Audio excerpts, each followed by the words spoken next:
Christian's question is up next.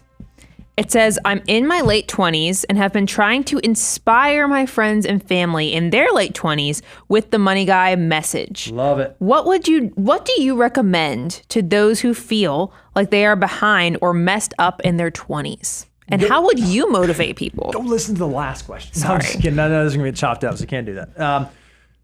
Here's what I would do. We have a great resource at moneyguy.com called the Wealth Multiplier. I would take all your friends there and say, hey, okay, look, we're in our late 20s.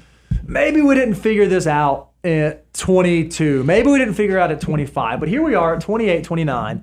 Do you realize that every dollar we put to work can turn into, gosh, I don't know, it's 30. I don't have the thing in front. It's at 29 years old. 29 years old, 26.14. 26.14. Every dollar that you put to work can turn over 26 times by the time. $300 a month will turn you into a millionaire. $603 will turn you into $2 millionaire. All the things right there. So a dose millionaire. So I would tell my friends that. I'd say, hey guys, we right now are in a position that we're going to be able to do amazing things if we just can save a little bit of today for a great, big, beautiful tomorrow. And then what I do with my buddies is I said, listen here, jackwagons, y'all better start saving because when I retire, I need to have somebody to hang out with. I'm not trying to be all by myself at financial independence. You guys better start saving. So you know what I'm going to do? I got a great, Brian, what's something we could give them that would maybe be a great thing for young People love folks? gifts. I mean, there is something about us as humans. Is somebody gives you a gift, you feel obligated to kind of do something. So this could be a great just motivator of action. I think about, because I did the same thing. When I first graduated, there were two books that motivated me. It was Wealthy Barber, Millionaire Next Door. Wealthy Barber, I felt like was very accessible, so I gave that to my buddies.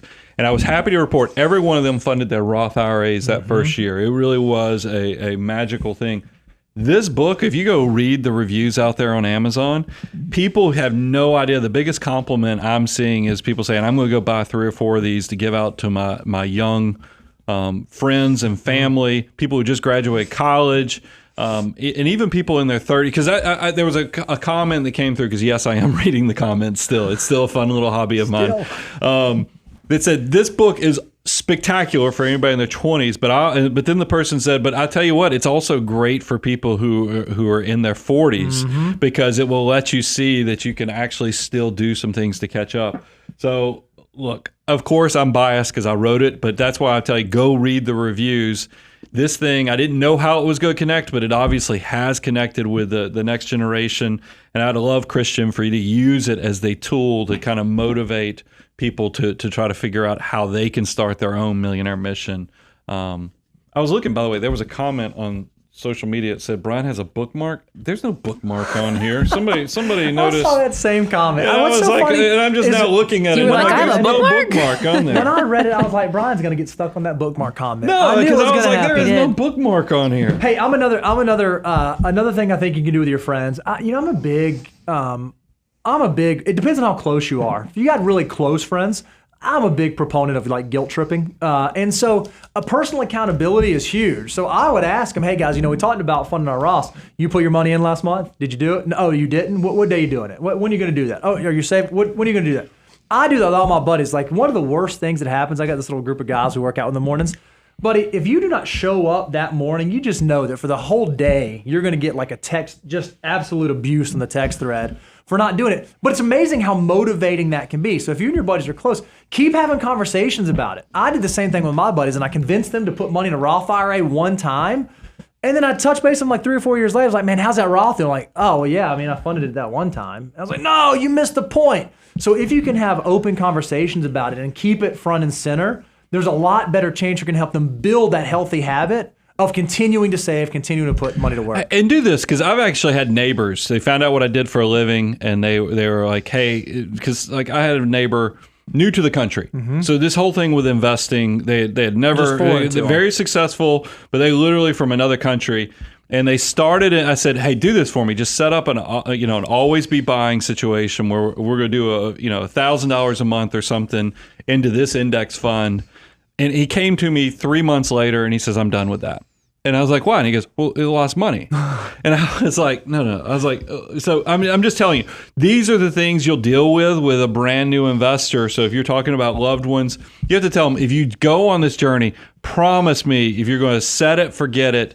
You're going to set up this always be buying opportunity, but you're not going to look at it for 5 years. If you can just do $100 a month, $200 a month, but promise me you will not stop this process for at least 5 years, I think you'll be amazed at how much money will start accumulating.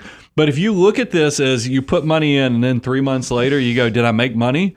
You're kind of losing the plot a little bit. And that's something I've seen with early investors. They don't really understand that this is a slow, steady process. It is quiet, patient work that creates wealth.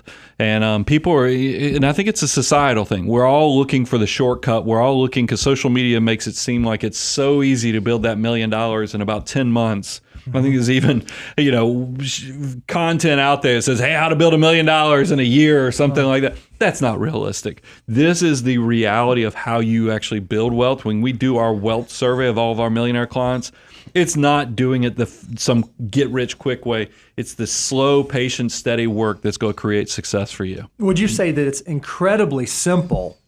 It's just far from easy.